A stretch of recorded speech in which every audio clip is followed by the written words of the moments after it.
Welcome to Podomation, where we talk about all things automation and industrial cybersecurity. Podomation is brought to you by ISA, the International Society of Automation.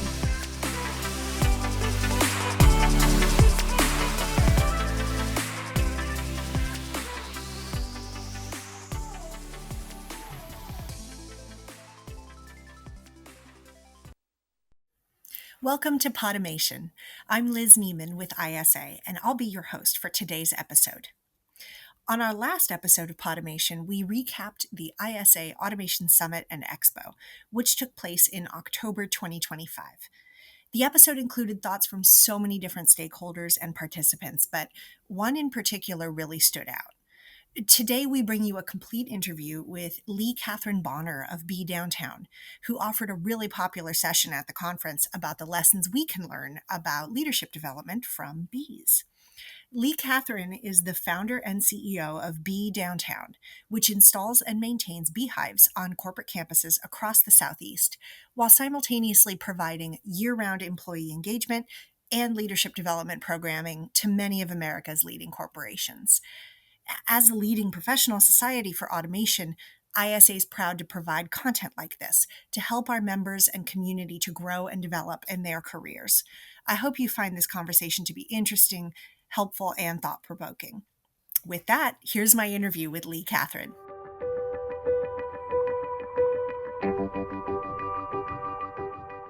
Leigh-Kathryn, thank you so much for joining us here on Podomation. I have to tell you, your presentation at ISA's Automation Summit and Expo, it was a fan favorite. I just kept hearing from, folks after folks coming up to the reg desk and saying, oh my God, the bee session was incredible. So I think it was really interesting for our crowd because we're trying to get, more leadership content and more career development content for folks who are typically in a very technical role. Mm-hmm. And your message just was so well received. So for those folks that missed the event, that weren't able to join us, can you give us just a little quick overview of what your message was in that presentation? Yeah, happy to. So at Be Downtown, we install and maintain beehives on corporate campuses to help rebuild sustainable agriculture while simultaneously running year-round employee development and leadership programming. And so what I talked about was very much our BDT Leadership Institute side of our company of just how do we look at the bees as Mother Nature's best example of a super social species and a high performing team. And we as humans being a super social species, we have a lot we can learn from the honeybees. And I like teaching from the bees perspective because it's not me coming in as, hey, I'm your human expert here. It is, hey, we're here to learn from the bees that have been around for 100 million years, how we can learn to build high performing teams and be more effective leaders. So the theme of what I talked about was this world of VUCA, so volatile, uncertain, complex, and ambiguous world we live in. How do we adjust and adapt quickly within that ever-changing environment? And then the second piece of the puzzle was when we are in tension of competing goods. So leadership is all about different tensions of good. And so the one that I picked for us to talk about was getting it right versus getting along. And how do you do that as a leader in a effective way that hopefully brings people together through courageous conversations. But at the end of the day, as leader, you are duty bound to get it right in your organization. Sometimes you can't get along, but the hope is that you can lead in a way where you can get along at the same time. And we looked at how the bees adapt in our unexpected world. And then we looked at how humans can do that as well. And then the same with getting it right versus getting along. How do bees do it well? And then how do humans learn from the bees? Wow. That is so interesting. I am put in mind of a member of my extended family that says sometimes truth over harmony. And yes. That's a tough one, right? Like that's a nice idea, but it's really hard to put into practice. And I think maybe a lot of us read Radical Candor and this notion of, being truthful in a productive way. How do you know what to prioritize when with respect to getting it right versus getting along? Like, are there times where the lesson is to get along, or should the focus always be on doing whatever is the right thing for the business or the situation at the time? It's a great question, and I'll speak to it as best as I know how in my lived experience. But I have found oftentimes when I put getting along at the forefront of an issue where you immediately know this is a tension of competing goods, um, I typically regret that I didn't have the courageous conversation to get it right. So sometimes it is simply just getting along, but when you notice it's in a contention with getting it right, of like, hey, this person showed up late again today. Do I want to have this courageous conversation with them? No. And I could focus on getting along, but guess what? If I don't have that conversation, then all of a sudden it is an open door for I'll show up again late the next day. So I have learned when I can feel the tension. So it really is like a gut check for yourself as a leader. When you can feel the tension, you probably do need to focus on getting it right. And at Be Downtown, it's part of our language of leadership. Language of leadership is super important for organizations to have so that people know what they're walking into.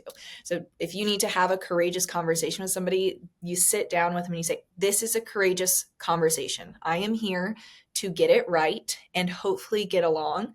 But that's a choice at the end of the day. You can choose to participate in getting along in the process and have the belief the intent is good in getting it right, or you can be combative, but that is a choice at the end of the day. And that's how I start every courageous conversation with people. Like I'm committed to getting along in this process, but I am duty bound to get it right. And so if you choose to not get along, that's on you, but my decision will remain my decision at the end of the day. And I have learned that just like level of honesty and vulnerability as well, when you have to have these conversations, goes a really long way with your employees, and you do it every single time. And my hope is that every time they come into a courageous conversation and they leave it saying, yeah, we got it right and we got along, it increases their psychological safety at work to say, when I get called in for one of these conversations, it's going to go well and we're going to become a better company and team because of it. I love that. You've said so many things that are thought provoking for me personally, and just that you can see in your own interactions with folks, and the perspective that someone else may be bringing to the table too is always an important one to consider. I think something that I'd love to probe on a little more with respect to courageous communication is, if you're it's one thing to have a one-on-one conversation, and in particular with someone who's a direct report about something that requires that kind of conversation, requires addressing. What if that conversation is something that is in the context of a broader meeting, and it may not be someone who's a direct report, but somebody who is also on your team working together, for the good of your organization? Are these always conversations that are meant to be had one-on-one, or are there ways to bring courageous communication into a broader meeting setting? That's a great question. I feel like you praise in public, and then when you need to have areas of improvement, that is typically done, maybe not one-on-one, but in a small group setting. I do think, at any point in time, if somebody feels like they got put on a pedestal to be held accountable in front of other people, that never goes well. But there are times, so Be Downtown meets every month in a town hall. And it's something we learned from goal makers is we do our town hall every month. And there are times though where we say the company as a whole needs a reset here. We need to reset expectations. Here is where we're going to reset expectations. If you need additional clarity, because it's our job to create clarity, not certainty. We cannot give you certainty in the VUCA world, but we can work to give you clarity. So if you feel like the information that was provided to you around this moment where the whole company needs to be focusing on getting it right, then please schedule a meeting with us separately. But the onus is put back on the employee to schedule the meeting, because I am not here to be people's keeper. I'm the bee's keeper, not the people's keeper in this situation. Everyone is an adult. That's why my calendar is always up to date at all times. So anyone can put time on my, if there's time available, it is yours to have. Mhm. But that's a big thing for me is if you need clarity, if you feel like maybe something wasn't fair or equitable, or you need additional information, the door is always open. But we try not to rabbit hole in public settings because it can cause confusion in a time where we're trying to create clarity. Mhm. That's great advice. I'm sure a lot of people are nodding along with that. Uh, you have talked a few times about VUCA, so let me be sure I'm remembering what that means. It's Yes. volatility, uncertainty, complexity, and ambiguity, which of course is where we live, right? Yes. And so, what lessons do you think bees offer us on fast adaptation and in uncertain world? Great question. Bees are like the masters of fast adaptation. So, an example of that is honeybees register pressure changes in our environment at a faster pace than we do. So, honeybees are an indicator species. So, they can tell us about changes in our naturally occurring environment at a faster pace than humans will register it. So, indicator species are known as like very, very important species in our world. I like to think of it as like when you're playing Mario and like there's little Mario and then he jumps up and he gets the mushroom and he turns into like Super Mario. So the next level beyond an indicator species is a keystone species. So a keystone species is if this species were to disappear, it would drastically alter the terrain of our natural environment in a way that we might not be able to fully like quickly recover from. Honeybees are also a keystone species, so they are essential. And so but honeybees can register pressure changes faster than humans can. And so if you're a beekeeper and you're working the bees and all of a sudden they start to get bumpy, and so they'll like bump you and be like, "Hey, we're kind of done with you keeping us." And you look at the front of the beehive and you see it just a mass return to the hive of all these bees coming back filled with honey stomachs and pollen legs. They're registering there's a pressure change and we need to get back to the hive now because it might start raining and we can't fly in the rain. So like in a literally like barely any pressure change, they will adjust and adapt to whatever they're doing to come back because they know they need to survive, because the hive needs these bees that are known as the forager bees that are out collecting nectar and pollen and propolis. They can't lose these bees because then we've lost a whole essentially workforce in the hive if they don't make it back. So that's just an example of how quickly they can adapt within their environment. And in our human world, that is essential. Like we saw during COVID, the companies that dug their heels in and said, well, this is how we've done it always, we're not adjusting and adapting, they did not thrive in COVID. And employees who say, I'm not changing, I'm doing it, they don't stay at corporations. They are either asked to leave or they choose to leave. But that adaptation is it's just important. It's key to success in our human world these days, and we see it in our natural world, the how essential it is too. It's why honeybees have been around for so long, is because they've adapted as our world changed. And if you want your company to be around for a long time, you have to be willing to adapt as the world changes as well. Wow. I had no idea that they were a keystone species like that, but that makes a lot of sense. That's incredible. You've taught me a lot today. I'm wondering too. So, one of the quotes that you shared in your presentation was about the bee being honorable or an honored species because of the labor that it does being for others. Yes. And I think many times as leaders, we try to be in service of our teams and make sure that we are doing the best that we can for those who work with us. Are there ways that you would encourage leaders to sort of model that service mentality, but without burning out? Where's that point of balance? That's a great question. I think it's something I struggle with a lot. I'm a very empathetic person, and I want people to be happy here, right? Like I built this company because I wanted people to have jobs they love in agriculture. And if I feel like somebody is maybe not loving their job at the time, like I want to pour everything into that employee so that I can help them feel better. Yes, the bee is honored more than other animals, not because she labors, but because she labors for others. It's true altruism at the end of the day. She doesn't live long enough to see her life's work of nectar turned into like honey. So everything she's doing is for the next generation. And for a leader, the day you truly become a leader is when your brain shifts from I to we mentality at its core. Like everything you're focused on is the we, the we, the we. And I think vulnerability builds trust. So as a leader, it is sometimes I think we think we have to be strong, and we have to be the cornerstone of our company or our team at all times. And if we show any vulnerability, then all of a sudden our ability to lead vanishes.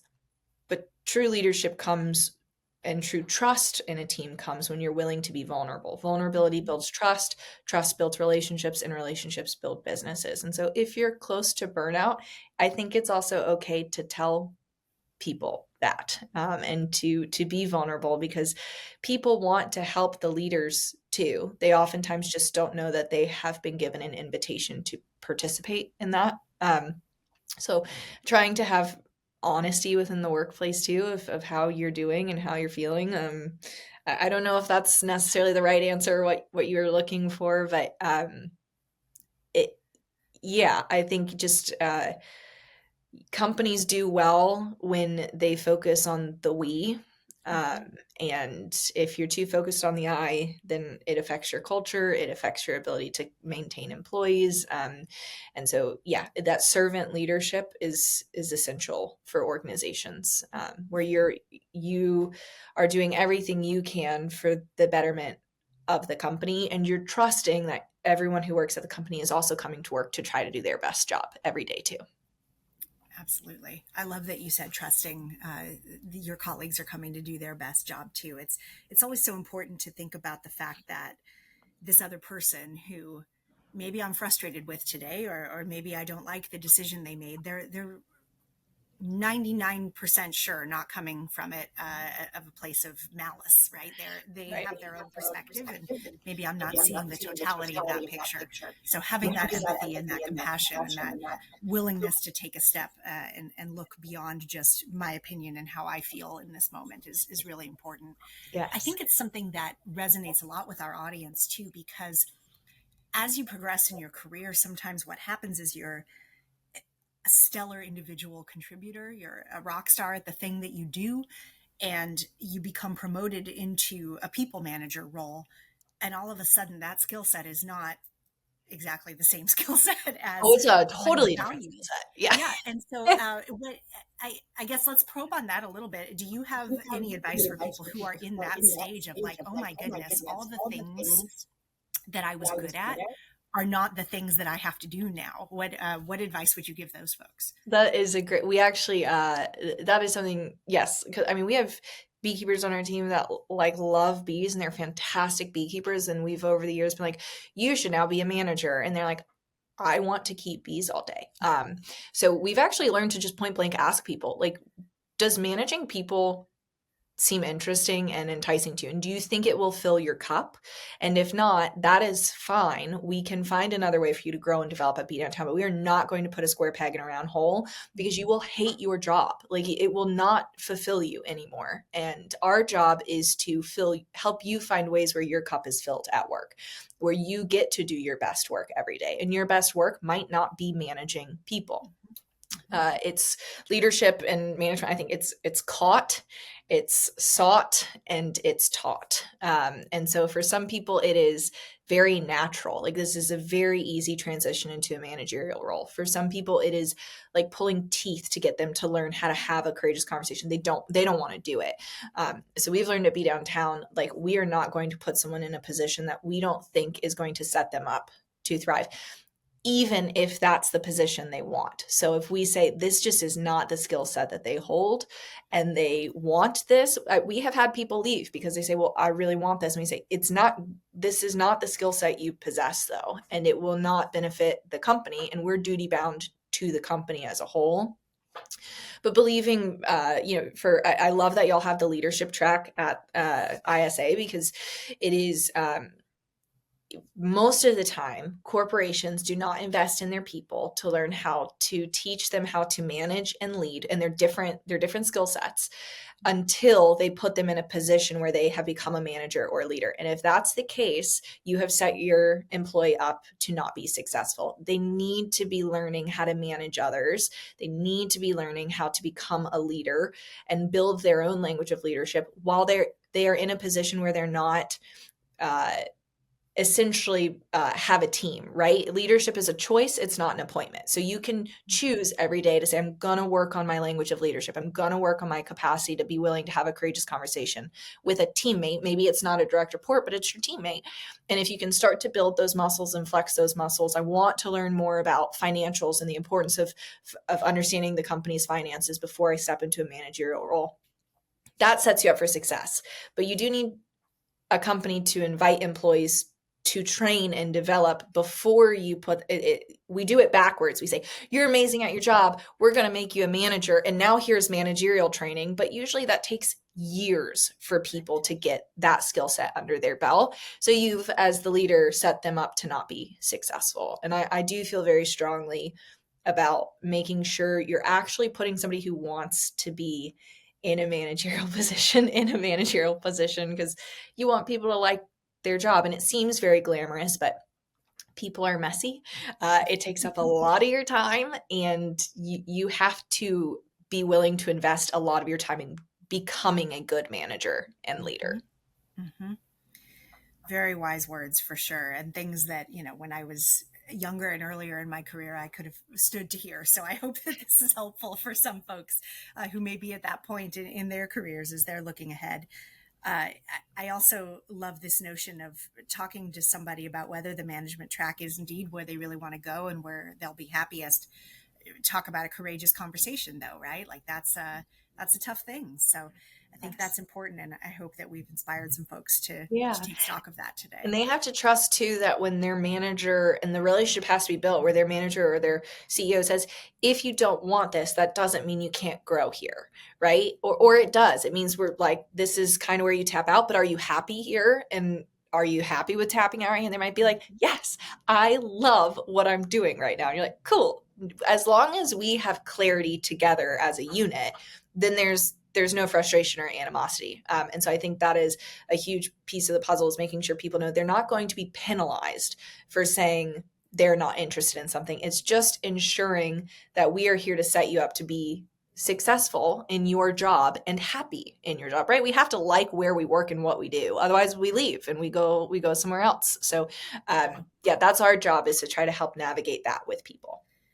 I think what's important about it too, though, is, sometimes leaving the place isn't the solution, but working on yourself is part of it as well. And so this is Yes. good advice for, uh, being introspective about who am I, what is the type of role that I want, and what kinds of things could I work on in the way that I communicate internally and even in my own relationships too. Lots of food for thought. The one thing I wanted to come back to is your presentation used the word beiness, which I think you mean like the characteristics of a bee, like bringing that those bee characteristics to your own life in the way that you manage. Yes. I'm so curious if you have just some concrete, quick advice for folks on what that means. What are some key components of beiness that we should all strive to achieve? Yeah, that's a great question. I truly think it goes back to the conversation we had earlier, is everything a honeybee does, she does for the greater good of the collective. And I personally believe if that is how our business is run, if that's how our leaders lead, if that's how our employees show up to work, you build a business that can't be stopped. We've seen it. The honeybees have not gone away. That is at the core of what they do. What they do is for the betterment of the next, and that they truly do believe, like, I'm here to do my job and to do my job very well. You're here to do your job and do your job very well, and it creates an incredibly effective organizational unit that's very efficient at the end of the day. And in automation, it's all about efficiency, right? So in our human world, how do we build our teams so that the team is efficient? And at the core of it, it's trust. If you don't have trust, you cannot have a high performing team. And everything in automation is, how do we make this high performing? How do we make this, be able to look forward and say, there might be a problem down the line here, here, and here, with pain points of overuse of a specific like gear, and we need to look at this and know that that's a pressure point. And in our organizations, it's the same thing. We have to know our teams well enough to know this is a potential pressure point for our team, and how do we work to either have a replacement part ready to go, or how do we know to relieve pressure in a certain way so that the part lasts longer, or this piece lasts longer, this employee lasts longer. And so I think that is, to me, I built Be Downtown because I wanted to make a difference in the world. And the best way I knew how as a 21-year-old when I started the company was bees and their magic and their impact that they can make in people's lives when they just learn even a small little tidbit, a fun fact that they can share, and that embodiment of, if you can live your life like the honeybee, it is a life well lived. And if your company can operate like the colony of bees, you will have a company that it will be very hard for it to not be successful. That's beautiful. I think we're all inspired to learn a little bit more about bees, and definitely some great lessons learned for us today about being courageous in our communication and willing to adapt. Yes. Be adaptable like those honeybees. That's beautiful. What a great message, Leigh-Kathryn. I really appreciate your time. Thank you so much.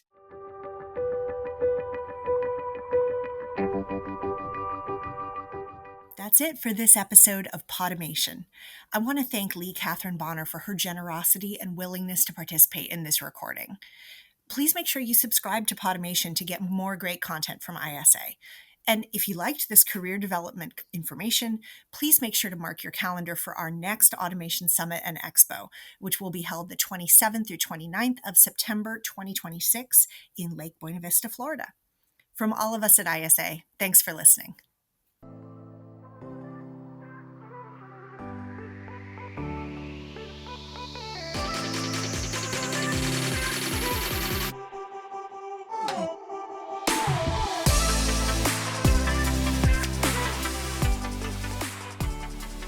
This has been Podomation, brought to you by the International Society of Automation. Thanks for listening, and remember to subscribe and review wherever you listen to podcasts. It really helps people to find our content. Podomation is produced by me, Liz Neiman, and Morgan Fora at ISA. Our music is by Mixer Drummer and has been licensed from Pond 5.